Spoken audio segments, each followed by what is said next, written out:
Nutri, quais temperos eu posso utilizar na preparação da dieta líquida, da dieta pastosa? Quais são as restrições? Me conta mais sobre isso. Quer saber sobre esse assunto? Confere o nosso vídeo de hoje. Olá, eu sou Vanessa e esse é o Projeto Bariátrico.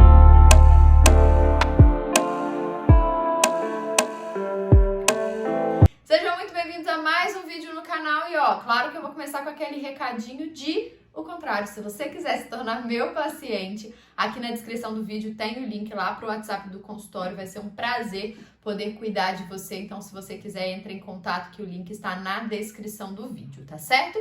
E claro, gente, não se esqueçam de se inscrever no canal, pra gente chegar nos nossos 10 mil inscritos, eu conto com vocês, o canal tá crescendo, estamos chegando a muitos bariátricos do Brasil e do mundo inteiro, então eu sei que se eu já ajudei você, se você já gostou de um vídeo por aqui, eu sei que você vai gostar do vídeo de hoje, deixa o seu like, se inscreve e também compartilha aí nos grupos de WhatsApp, Telegram, Facebook, Instagram, para que essa informação chegue a mais bariátricos do Brasil e do mundo todo. Fechado? Conto com vocês. E me sigam também nas redes sociais, @vanessatoledo.nutri. Agora, bora lá para explicar com relação aos temperos algumas das restrições, tá? Lembrando que, gente, todas as orientações que eu vou passando aqui, eu estou falando principalmente dos protocolos que eu, Vanessa, nutricionista, eu faço dentro do meu planejamento da orientação aos meus pacientes. Pode ser que a equipe, o nutricionista que te acompanha, ele vai ter alguma coisa diferente ali, mas é importante que vocês saibam, porque nem sempre todos têm acesso à informação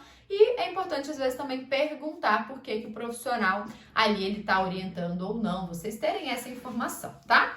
Mas bora lá. Primeira coisa que nós precisamos entender. A restrição do uso de temperos, existem algumas restrições, inclusive para temperos naturais, nas primeiras fases. Depois de um tempo, essa restrição ela não vai existir mais, tá? Mas por que essa restrição ela acontece?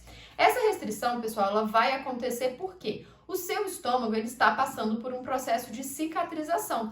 E nós sabemos que existem alguns alimentos que não são bons ali num primeiro momento, porque vão atrapalhar essa cicatrização, vão causar uma dor, um incômodo, e a mesma coisa vai acontecer para esses temperos. Passando o processo de cicatrização, aí eles já estão liberados quando falando de temperos naturais, tá? E aí a primeira coisa, qual é o tempero que eu não libero, não oriento, e aí sim, hipótese alguma, esses temperos muito prontos, tá, pessoal? Esses caldos, eu não gosto de falar muita marca, mas aqueles tabletinhos prontos, vocês sabem aí quais que são, né? Aquele que começa com K, aquele que começa com S, pra gente não ter muito problema com relação à divulgação de marcas aqui. Mas esses são temperos muito industrializados, que não têm qualidade, que acabam sendo muito ricos em sódio. Já existem as versões com menos sódio, mas eles acabam trocando por outros ingredientes que também não são tão interessantes assim. Então foge desse tipo de tempero. Outro tipo de tempero que eu também oriento evitar ao máximo, pessoal, são aqueles molhos prontos. Então tem aqueles molhos para salada, molho inglês, molho apimentado, molho não sei o que, inclusive o molho shoyu, toma cuidado com excesso de sódio, mas evita esses molhos prontos, tá? Agora, temperos naturais a gente já tem mais tranquilidade, mas eu vou falar quais que não podemos fazer o uso, tá bom? E aí, o que eu gosto de explicar e orientar para os meus pacientes? Você passou por um processo de cirurgia. Então, aquele estômago, ele foi cortado e ele tá todo grampeadinho. Então, seu próprio estômago está fazendo um processo de cicatrização. Então, aquela estrutura ali, aquela bolsinha do lado do estômago, ele tá, tadinho, machucado, né?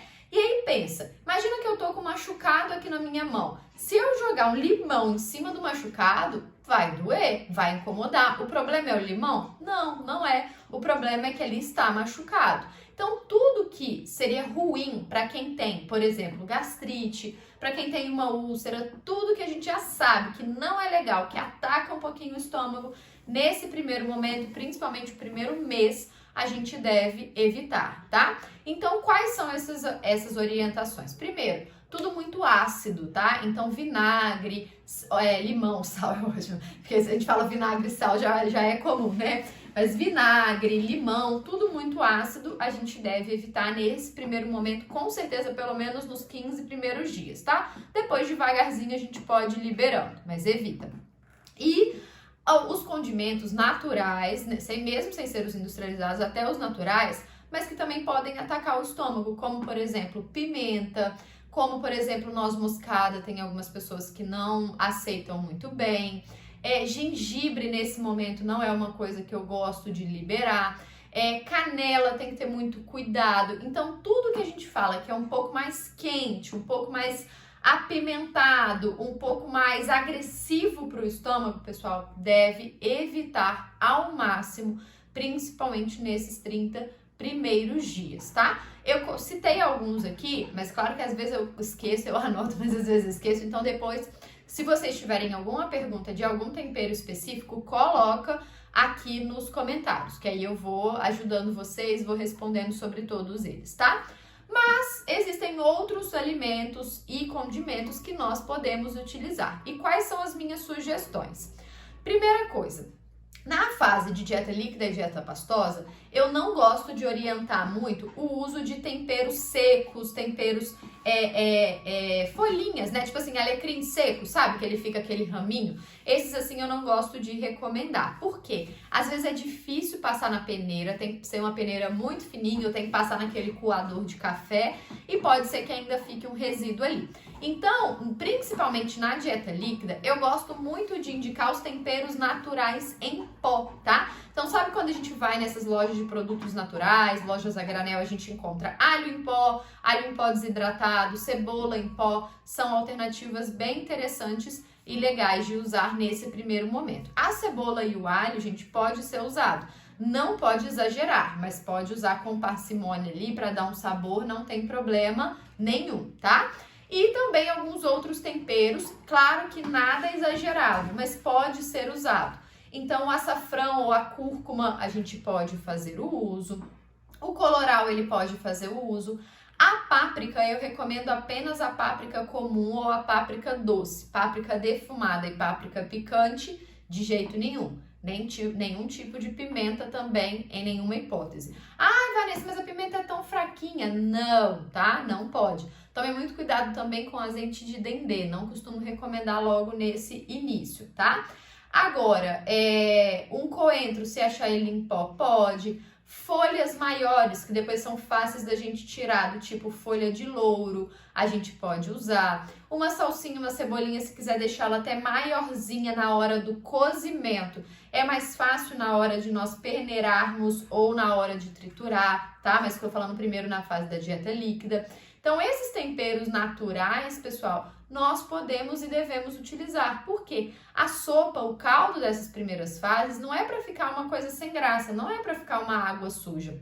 É para ter algum sabor, sim, mas a gente vai evitar esses muito condimentados. E sim, pode usar sal, porém pouco, não pode ficar salgado. O que eu recomendo, dependendo do que você vai pôr, coloca pouquinho ali, coloca mais os temperos. E se depois que tudo tiver cozido você experimentar, você ou outra pessoa, né, experimentar, porque dependendo da consistência ele não vai poder, mas aí corrige com um pouquinho a mais de sal. Não coloca um excesso de sal no início, deixa às vezes para corrigir o sal no final. Mas use sim temperos naturais, tá? Uma dúvida que muita gente fala do chimichurri, aí ele entra um pouquinho igual um orégano, ele às vezes vai ter pedacinhos, tá? Se achar alguma versão em pó, dele só desidratado em pó, porque na verdade vocês podem fazer ou transformar ele em pó, tá, gente? Só precisa de um mixer muito bom ali para transformar ele num pozinho. E aí fica muito mais tranquilo, que vai dar até um sabor a mais e na hora de peneirar não vai ter nenhum problema. Mas pode ser utilizado um chimichurri, um orégano, um alecrim, porém vai ter que ter um cuidado dobrado na hora de passar na peneira, no filtro de café, no que foi orientado para vocês, tá certo? Bom, acho que é isso. Espero que vocês tenham gostado desse vídeo. Se ficou com alguma dúvida, coloca aqui nos comentários, como eu falei. Se ficou com alguma dúvida de algum tempero específico que eu não tenha falado, porque eu sei que, o vídeo, graças a Deus, tá chegando no Brasil inteiro, então tem temperos diferentes na região toda. Então, vocês colocam aqui que eu vou pesquisar, vou orientar, vou ajudar vocês o que pode, o que não pode. E lembrando, como eu falei, depois que passa o processo de cicatrização, a maioria dos temperos naturais já estão liberados. Aqueles outros lá dos caldinhos a gente continua evitando, tá certo? Então, ó, conto com vocês para se inscreverem no canal, deixa seu like, compartilha esse vídeo nos mais diversos grupos aí, me segue também nas redes sociais, @vanessatoledo.nutri, e se você quiser se tornar meu paciente, aqui no link da descrição do vídeo tem o contato do WhatsApp do consultório, tá bom? Um beijo e até o próximo vídeo.